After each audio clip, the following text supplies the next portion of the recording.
আমি যখন কল করে বারবার ভালোবাসি ভালোবাসি বলতাম, তুমি বলতে অতিভক্তি চোরের লক্ষণ। তাই আমি অতিরিক্ত কথা বলা বন্ধ করলাম।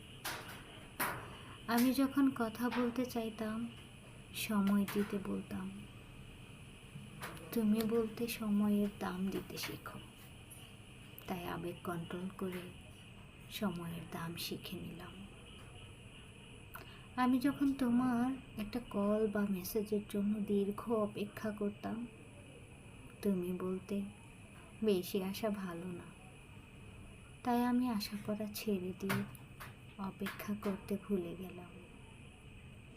আমি যখন তোমাকে নিয়ে খারাপ স্বপ্ন দেখে সবার আগে ফোন করে তোমার খোঁজ নিতাম,